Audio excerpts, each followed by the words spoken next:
최진실 딸 최준희의 양이 방송인 정선희를 만났다.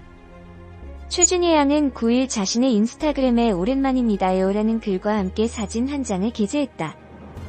공개된 사진 속 최준희 양은 고 최진실과 절친한 사이였던 정선희를 만난 모습이다.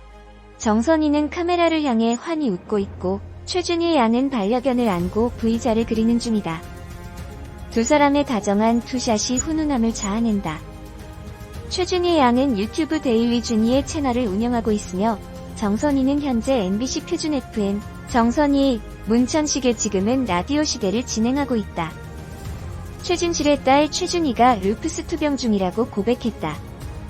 최준희는 지난 12일 유튜브 채널을 개설하고 인사 영상을 올렸는데 자신의 평범한 17살 여고생 최진실의 딸이라고 소개한 최준희는 근황에 대해 2달 동안 몸이 너무 안 좋았다. 루푸스병에 걸려서 아무것도 할 수 없었다고 입을 열었다.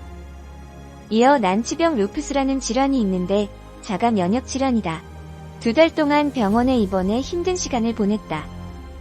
그 병이 아무것도 아닌 것 같아도 막상 걸리면 정말 사람을 미쳐 돌아버리게 한다.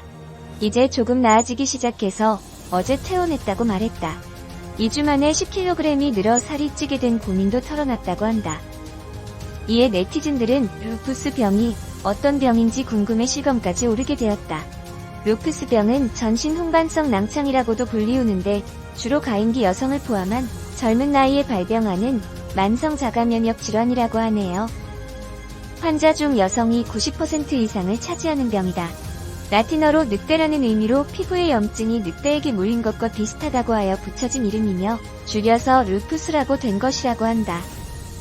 낭창에서 앞에 낭이라는 한자가 바로 늑대랑이라고 한다. 해로운 박테리아가 몸 안에 침입했을 때 이를 막아주는 방어물질인 항체가 이상을 일으켜 자신의 인체를 균으로 생각하고 공격을 하는데 이를 자가항체라고 한다. 자가면역이란 이러한 자가항체들이 자신의 인체를 공격하는 현상을 말한다. 루푸스 환자의 자가항체는 자기 몸의 조직과 기관을 공격하여 염증과 손상을 가져오며 이로 인해 피부, 관절, 신장, 폐, 신경 등 전신에서 염증 반응이 일어나게 된다.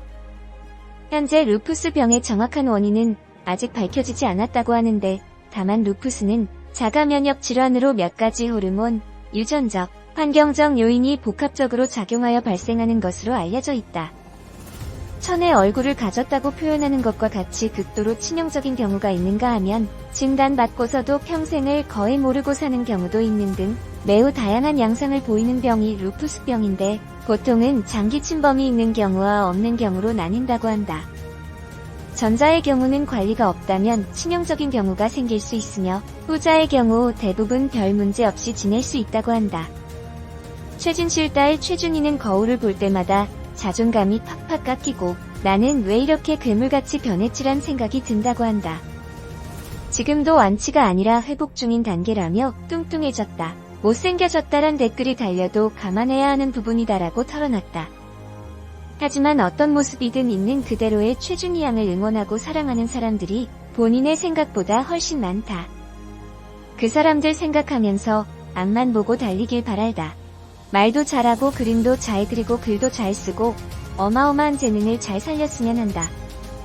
빨리 루푸스 병 이겨내고 항상 좋은 모습 보여주길 기대해본다. 최진실의 딸 최준희가 다시 한번 자신의 SNS에 충격적인 글을 올렸다. 지난번에도 목을 매단 그림과 함께 도와달라는 글을 올려 논란이 일기도 했다. 아직 어린아이가 그렇게 자신의 현실을 적나라하게 고백할 정도라면 심각한 수준이라고 볼 수밖에 없다. 그 글이 올라온 후 조용해지며 다시 잊혀지는 듯했다. 하지만 다시 준희는 새벽 자신의 SNS에 장문에 글을 올려 불안을 호소했다. 그리고 그 불안의 원인으로 함께 살고 있는 외할머니라고 주장하고 나섰다. 그리고 외할머니가 오랜 시간 자신을 폭행하고 폭법을 일삼았다는 주장까지 하고 있다. 나에게 남은 가족은 외할머니, 오빠, 이모할머니, 친가네 정도고 엄마가 하늘나라로 간 후 초등학교 4학년 때부터 일생이 꼬였다. 태어나면서부터 키워준 이모 할머니를 강제로 못 보게 한 것이 시작이다. 초등학교 5학년이 된 후 우울증이 심해졌고 할머니의 윽박과 폭력은 날이 갈수록 늘어갔다.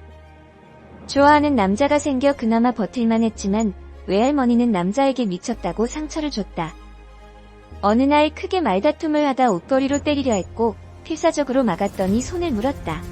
하루하루 사는 게 지옥 같았고 죽는 게 더 편할 것 같이 새벽에 유서를 써놓고 자살을 시도했지만 실패했다. 미국에서는 불안정한 상태의 가정에 입양 수준으로 맡겨졌다. 귀국 후 공부에 시달렸으며 아이라이너가 사라지자 도둑으로 몰아갔다. 새벽 1시 55분 집안이 박살났다. 경찰들이 찾아오고 정신이 없다. 저 좀 살려주세요. 최준희가 자신의 SNS에 올린 장문의 글 중 일부다. 준희는 그동안의 과정을 최대한 상세하게 정리했다. 자신이 왜 과거 자살에 대한 언급을 할 수밖에 없었는지 밝히는 내용이기도 하다. 그러면서 현재도 그런 불안이 지속하고 있다는 심각한 고민의 흔적이기도 하다. 준희에게 남겨진 가족이란 외할머니, 오빠, 이모할머니, 친간의 정도라고 했다. 가장 가까운 엄마, 아빠와 삼촌까지 사망한 상황에서 준희에게 의지할 수 있는 사람은 한정적일 수밖에 없다. 하지만 친간에는 철저하게 외면했다고 한다. 조씨도 아닌데 왜 신경 써야 하느냐는 이야기를 했다고 한다. 이 상황에서 준희가 의지하고 가족이라 생각할 수 있는 이들은 외할머니와 오빠 외에는 없다.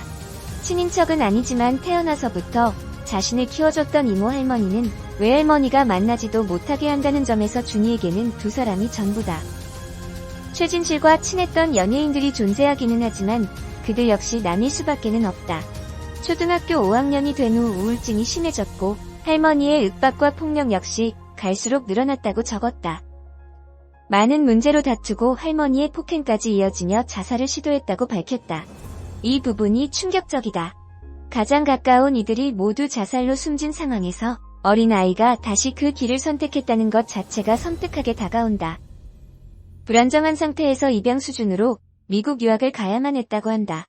하지만 당연히 적응할 수 없었고 귀국 후에는 공부 압박으로 심각하게 시달렸다고 주장했다. 할머니 아이라이너가 사라진 후 자신을 도둑으로 몰아 윽박을 지르고 새벽 집안이